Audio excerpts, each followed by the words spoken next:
জি।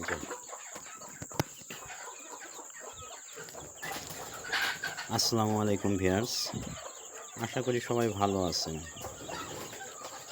তো বর্তমানে যে ওয়েদার দেখা যাচ্ছে যে কখনো প্রচণ্ড গরম, আবার প্রচণ্ড রোদ, আবার দেখা যাচ্ছে যে মাঝে মাঝে বৃষ্টি, অর্থাৎ আবহাওয়া এক এক সময় এক এক রকম।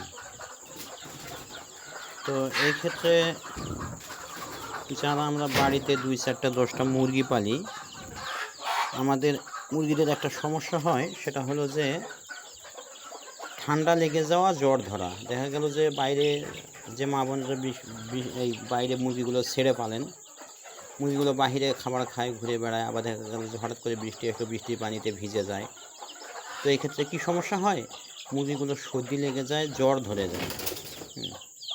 তো সেজন্য আমাদের একটা সহজ সমাধান আছে। এইসব রোগ যদি হয়ে যায় তাহলে সেটা থেকে মুক্তির উপায় হলো আমাদেরকে কী করতে হবে, হ্যাঁ, মুরগিগুলোকে ধরে দেখতে হবে তার জ্বর আছে কিনা। যেমন পাখার নিচে হাত দিলে অথবা বুকে হাত দিয়ে ধরলে বোঝা যাবে।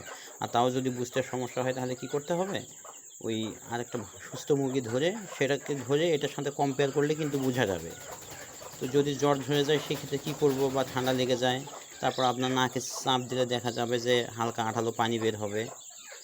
হ্যাঁ, তো আসলে এই সমস্যাটা আমাদের সমাধান করা দরকার। তা না হলে হয় কি, দেখা গেল যে এই অবস্থায় এক সময় দেখা গেল যে মুরগিগুলো ঝিমাতে ঝিমাতে মারা যায়।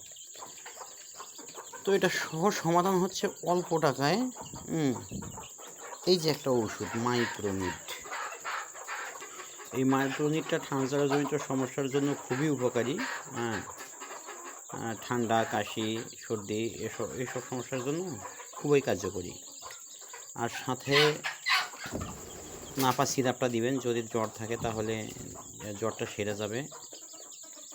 তারপর সাথে লাইসোভিটটা দিবেন। লাইসোভিটটা কেন দিবেন? লাইসোভিটটা মুরগিকে সুস্থ রাখার জন্য খুবই কার্যকরী। এটা রোগ প্রতিরোধ ক্ষমতা বাড়ায়। আর মুরগির যদি রোগ প্রতিরোধ ক্ষমতা না থাকে তাহলে তো যত ওষুধই খাওয়ান না কেন কাজ হবে না। তো সেই ক্ষেত্রে আমাদের লাইসোভিটটা অবশ্যই দেওয়া উচিত। হ্যাঁ, আবার নাপাটাও দিতে পারেন, তবে আমার মতে এই নাপা সিরাপটা ব্যবহার করাই বেটার। এটা কিভাবে দিবেন? দেখা গেল যে আপনি 1 ml নাপা সিরাপ নিলেন, 1 লিটার পানিতে দিলেন। 1 ml লাইসোভিট নিলেন, 1 লিটার পানিতে দিলেন। 1 গ্রাম আপনার মাইক্রোনিট নিলেন, 1 লিটার পানিতে দিলেন। দিয়ে মিশায়ে যদি পরপর মুরগিগুলোকে 3 দিন খাওয়ানো যায় তাহলে ইনশাল্লাহ আল্লাহর রহমতে মুরগিগুলোর ঠান্ডা, সর্দি, জ্বর এসব সুস্থ হয়ে যাবে। মুরগিগুলো খুব সুন্দর থাকবে। আর আমরা ক্ষতির হাত থেকে বেঁচে যাব। তো বিশেষ করে মা বোনদের উদ্দেশ্যে বলতেছি, আমরা তো বেশিরভাগ আসলে গ্রামাঞ্চলের মানুষ মুরগি ছেড়ে ফেলি, 2টা 4টা 10টা 20টা ছেড়ে ফেলি।